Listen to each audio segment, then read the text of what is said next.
Olha a gente aqui de novo, e mais uma vez em uma ligação de vídeo internacional. Vocês vão já entender por que eu estou dizendo isso.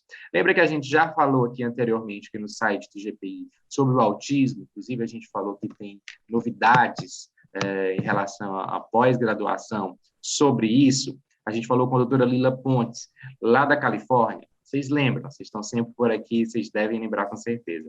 Hoje, a gente vai continuar falando sobre esse assunto e a gente vai falar com a Laís Leite. Ela, que é pedagoga, psicopedagoga, terapeuta de intervenção no ensino estruturado, ela que é pós-graduanda em Applied Behavior Analysis, especialista em autismo, supervisora de psicopedagogia, além de ser palestrante também, é cursista e consultora escolar e familiar. Ou seja, o currículo dela não nega que ela é a melhor pessoa para dar continuidade a esse bate-papo que a gente está dando aqui sobre o autismo, que é um assunto super importante, e ela vai compartilhar um pouco da experiência dela. Ela foi para Orlando, onde ela se encontra hoje, para estudar, se aprimorar, e hoje ela ajuda a comunidade brasileira que enfrenta o autismo. Laís Leite, muito obrigado pela sua presença. Seja bem-vinda a esse nosso bate-papo, bem-vinda ao GPI. Compartilha um pouco da tua experiência com a gente. Bem-vinda, viu? Bom dia, já que o nosso fuso horário é apenas de 1 hora de diferença, por enquanto. Bom dia para você. Bom dia. Primeiramente, queria agradecer, né, essa oportunidade de estar aqui com vocês, compartilhando de um tema tão importante, né, ao qual eu sou apaixonada em trabalhar. Até digo que eu não trabalho, né, na intervenção do autismo, mas eu respiro, né, autismo através de estudo, enfim, é o que eu gosto de fazer. Então, muito obrigada pela oportunidade. Laís, continua, compartilha para a gente como é que foi. Você foi para estudar e hoje você já está auxiliando a comunidade brasileira que aí vive em relação ao autismo. A gente já falou aqui com outros convidados, outros entrevistados, o quão importante é nós. Eu, por exemplo, particularmente, não tenho ninguém na minha família com autismo, mas eu, enquanto comunicador, como um formador de opinião, várias outras pessoas, cada um na sua área, independente de ter ou não, é necessário que a gente aprenda, que a gente estude, que a gente conheça sobre o transtorno do espectro autista, para que a gente possa lidar, ajudar a sociedade a viver em sociedade de uma forma melhor. Concorda? Sim, sim. Você falou, né, na apresentação, e eu achei bastante pertinente, essa questão que eu vim para cá para me aperfeiçoar nessa área, para continuar meus estudos, e já estou desenvolvendo um trabalho, né, com a nossa comunidade brasileira. Eu acredito que é até uma informação válida para a gente trazer. A comunidade brasileira aqui dos Estados Unidos ela é muito grande, né? E em relação ao autismo, né, linkando ao nosso assunto principal, isso acontece na maioria das vezes porque 90% das pesquisas, dos estudos, né, que vem sendo desenvolvido, e de testes, análises, que vem sendo desenvolvido e tem trago resultados, avanços na questão da intervenção, partem aqui dos Estados Unidos, né? Então, essas famílias brasileiras, quando têm acesso ao laudo, né, quando realmente têm os seus filhos diagnosticados e têm a oportunidade, muitas das vezes têm migrado aqui para os Estados Unidos em busca, né, dessa intervenção mais precoce, né, e mais pontual, digamos assim. Então, isso tem feito com que a comunidade brasileira, né, de famílias brasileiras que tem algum membro, né, portador do transtorno, né, que esteja dentro do espectro, tenha vindo para cá justamente para pontuar, digamos assim, e dar continuidade nessa intervenção. Justamente por aqui, até conhecido como sendo o Centro Mundial do Autismo. Então, é bem pertinente. Super, porque é super interessante porque você desenvolve aí alguns trabalhos voluntários até, como, por exemplo, a orientação a pais. Tem a questão das estratégias de ensino-aprendizado para as crianças e adolescentes, mas tem a orientação aos pais, que é super pertinente, porque, às vezes, eu não sou pai, então talvez eu não consiga exprimir tanto esse sentimento. Mas quando você é pai, que você tem que cuidar de uma criança, de um adolescente, até certa fase da criação, a criança vira o seu universo. Você deixa de sair, deixa de trabalhar, até de fazer outras coisas para poder cuidar da criança, dar toda a atenção. E quando é uma criança que está dentro do transtorno do espectro autista, muitas dessas atenções têm que se duplicar, e às vezes as pessoas não estão preparadas para isso. Eu sou pai, você é mãe, não está preparado para aquela situação. E o trabalho que você realiza é justamente esse trabalho de orientação aos pais. Eu imagino, como você falou, eu imagino que esse trabalho deve estar sendo super bem recebido pelos pais que você conversa, que você orienta, porque assim, você, aqui no Brasil, né, algumas regiões do Brasil, a gente tem um ditado, uma expressão popular que diz, é mão na roda. Você é uma mão na roda para eles, com o trabalho que você realiza, porque essa orientação é precisa. Sim, sim. E esse suporte, né? Porque eu até falo, quando a gente recebe no consultório, principalmente, nas escolas em geral, né? A comunidade escolar, ela já, como posso dizer, ela recepciona não só aquele aluno, mas a família. Mas nós, enquanto profissionais que atuamos ali no nosso consultório, quando a gente recebe um caso novo, né, uma criança, um adolescente, enfim, um indivíduo que tenha o transtorno, que tenha o autismo, né, não só o autismo, mas como é o nosso tema, né, central, nós desenvolvemos um trabalho interventivo diretamente àquele indivíduo, mas a gente acaba trabalhando em rede com toda a família. Porque não adianta a gente atender ali no consultório, seja os seus 40 minutos, 1 hora, e depois dali aquele indivíduo não continuar, né, digamos assim, o tratamento. Né? Por se tratar de um transtorno, o tratamento dele realmente tem que ser interventivo. E como o nome fala, tem que ser atuado nas oportunidades, digamos assim. Temos que ver estratégias, criar oportunidades para desenvolver aquele indivíduo, né? E sanar, digamos assim, e ajudar nessas dificuldades, né, cotidianas, porque a gente sabe que o autismo, dentre as características, as principais, né, as 3 principais que a gente fala que é o pilar de prejuízo no autismo, é a socialização, a linguagem e a comunicação. Então, assim, é uma base. Então, nós somos os responsáveis de estender aquela terapia, digamos assim, estender aquele momento de intervenção com orientação a esses pais, a essa família, a essa comunidade também, mas voltando para os pais, a como lidar em determinadas situações. Como evitar as crises, como brincar de uma forma funcional, como desenvolver essa questão da linguagem. Nós, adultos, temos o hábito, digamos assim, de falar com as crianças, por exemplo, no diminutivo. Né? Então, é uma orientação que a gente dá para os pais, tentar manter uma linguagem, não uma linguagem culta, mas uma linguagem clara, objetiva, direta, e evitar essa questão do diminutivo, justamente porque um dos pontos da dificuldade é a questão da fala, da comunicação. Então, assim, são pontos que até esses pais, essa família já sabem, mas não colocam, como eu posso dizer, não peso, mas assim, não sabem colocar o quanto aquela mudança de comportamento deles podem ajudar nessa questão do comportamento das crianças, né, dos seus filhos. Então, é muito importante esse apoio, né, essa base, essa orientação, e realmente entender, porque a gente sabe que o autismo, ele vai, como eu posso dizer, ele vai ser colocado em prática, né, vai ser, ter um impacto diferenciado em cada indivíduo, né? Mesmo tendo o mesmo laudo, cada um vai ter as suas limitações, digamos assim, habilidades de formas diferenciadas. Então, escutar esses pais, entender o processo e fazer essa orientação, para mim, eu acho que é um ponto muito importante, porque só o profissional ali no consultório, atendendo de forma isolada, não consegue generalizar, né, esse aprendizado, esse desenvolvimento e prejudica realmente.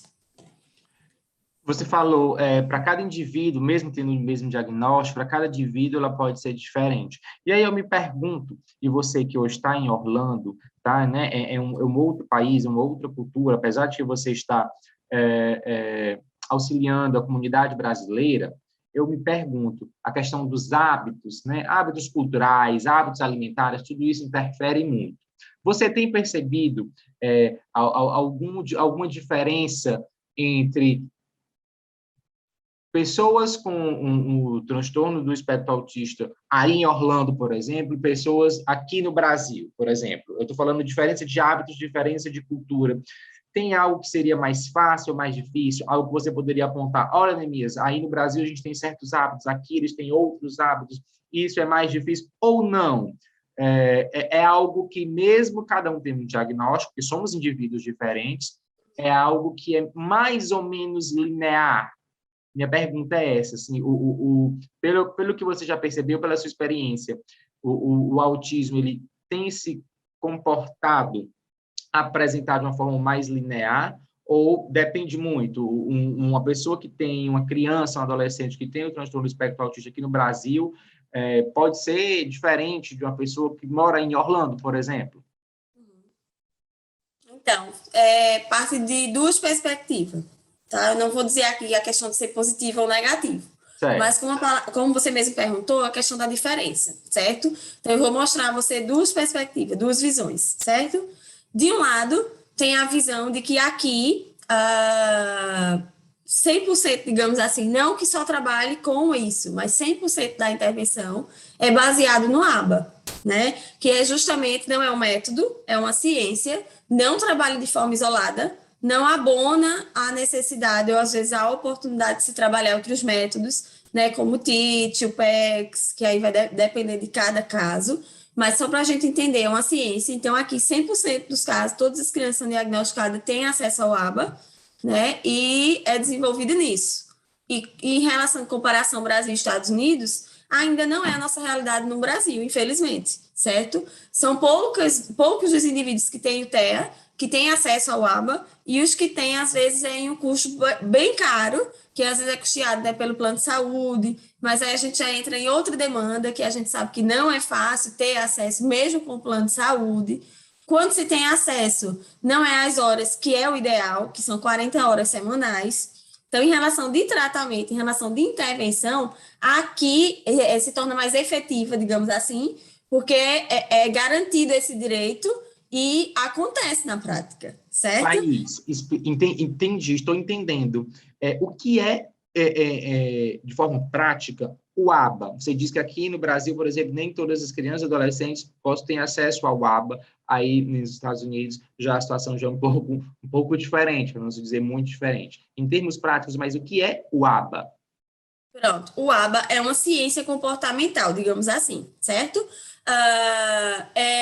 Vou explicar um pouco de uma linguagem mais simples, como seria essa cadeia, né, de intervenção baseada no ABA. Existe um profissional que ele é o analista do comportamento, onde ele vai fazer uma análise, como o próprio nome fala, de o que é que está motivando tais comportamentos a acontecerem ou não acontecerem. Ele vai identificar o que é que está atrapalhando nesse desenvolvimento devido a esse comportamento. E aí ele vai trabalhar baseado no que a gente chama de reforçadores, certo? Toda ação, ela é gerada, ela traz uma reação, que é o que a gente chama de consequência, e ela é gerada por alguma motivação, digamos assim. Seja ela do ambiente natural, ou seja ela arranjada, digamos assim. Então, o ABA é uma ciência comportamental, onde ele tem esse analista que entende, né, compreende e analisa os comportamentos desse indivíduo, e ele monta uma estratégia de intervenção baseada nessa análise, onde, para aplicar, digamos assim, os protocolos necessários para que aquelas habilidades, problemas, sejam sanadas, e aquelas habilidades que precisam ser ganhas sejam alcançadas, existem os que aí no Brasil a gente chama de AT, digamos assim, o que a gente chama de aplicadores ABAs, que são justamente aqueles profissionais que executam esses protocolos que são criados pelo esse analista do comportamento. E que tudo isso, por ser uma ciência, é comprovada cientificamente, e essa avaliação não é única, absoluta. Ela deve ser feita constantemente, em um prazo de tempo, e esses protocolos eles são refeitos a cada vez que for necessária. Então, eles trabalham com, quem trabalha, né, com ABA, trabalha nessa questão dos objetivos, e isso é generalizado, objetivos a serem alcançados, e isso é generalizado com os demais profissionais. É uma rede. Isso não abona a importância da equipe multidisciplinar, como o terapeuta ocupacional, o psicopedagogo, o fonoaudiólogo, se for o caso, né, que não são todos, a questão do fisioterapeuta, nutricionista, enfim, se trabalha em uma rede de profissionais e o ABA, ele não é o que abona tudo, pelo contrário, ele deve ser o que norteia. Então, no Brasil, que foi essa a diferença, aqui eles têm o direito a essas 40 horas de aba e fora as 40 horas de aba, ele tem as intervenções. No Brasil, não, infelizmente, não são todos que têm acesso ao aba e os que têm são poucas horas, ou ainda aqueles que atuam, por exemplo, eu sou psicopedagoga e trabalho baseado no aba, tá? Então, eu faria digamos assim, esse papel desse aplicador aba dentro da minha sessão, mas o meu enfoque é a psicopedagogia e não, de fato, a terapia aba. Então, na equipe multidisciplinar precisa do profissional, do terapeuta aba, entendeu? Que seria um outro profissional, mas ao mesmo tempo que não trabalha isolado, não trabalha em rede.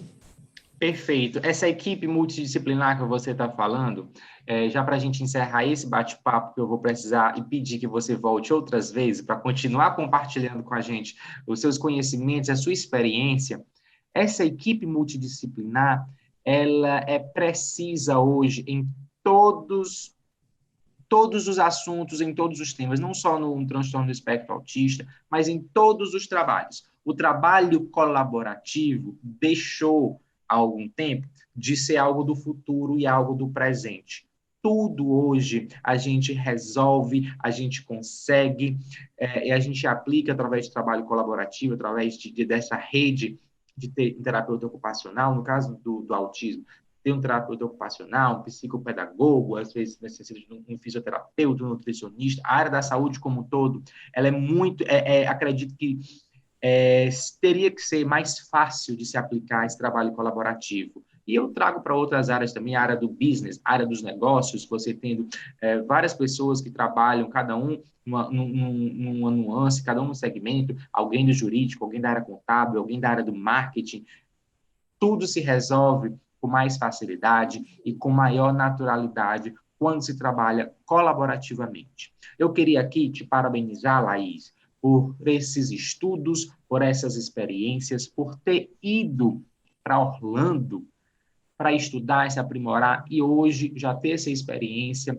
está auxiliando a comunidade brasileira aí. E esse vídeo que a gente está fazendo, você está trazendo para cá para a gente mensagens de esperança, mensagens de alerta, que a gente precisa se equiparar aí, tentar correr atrás para tentar chegar a uma outra realidade, né, que a gente ainda não vive aqui no Brasil. Então, essa sua entrevista, esse bate-papo que a gente está tendo, acende várias luzes para a gente. Eu queria te parabenizar por isso, te agradecer, dizer para você que o espaço aqui do GP está sempre aberto e quando você tiver várias novidades, quando você tiver mais informações para falar, para compartilhar com a gente, compartilha com a gente, deixa a gente ficar sabendo também dessas experiências, dessas conquistas, porque eu acredito que é isso, essas conexões, é isso que o GPI gosta de fazer, conectar pessoas, colocar pessoas para conversar, para que a gente possa impactar positivamente. Eu tenho certeza que pessoas que têm crianças, adolescentes, demais pessoas com transtorno do espectro autista em casa, que estão assistindo esse nosso bate-papo, com certeza vão pesquisar mais, vão procurar, vão saber como que eu posso ter acesso ao ABA, o que eu preciso fazer. Eu tenho certeza que esse nosso bate-papo está sendo muito esclarecedor. Então, para encerrar essa primeira parte, que eu vou pedir para você voltar depois, queria te agradecer mesmo e te parabenizar por todo esse trabalho, tá bom? Tá bom, muito obrigada, eu que agradeço. Vamos pesquisar mesmo, né? Não é frase pronta, mas realmente conhecimento abre portas, né? E temos que ir em busca realmente disso, de pesquisar, de se aprofundar. Então, muito obrigada pela oportunidade, mais uma vez, de estar compartilhando. E é isso. Não existe milagre, não é da noite para o dia, não é um trabalho fácil, que a gente sabe que o dia a dia mesmo da intervenção é um passo de cada vez. Não podemos comparar uma criança com outra, um indivíduo com outro, mas existem os marcos do desenvolvimento infantil que nos norteiam na questão do desenvolvimento. Então, se tem algo ali que está fora, que precisa ser como posso dizer, analisado, não vamos passar despercebido. Quanto mais rápido for estimulado, mais rápido a chance de desenvolvimento. Então, estimular.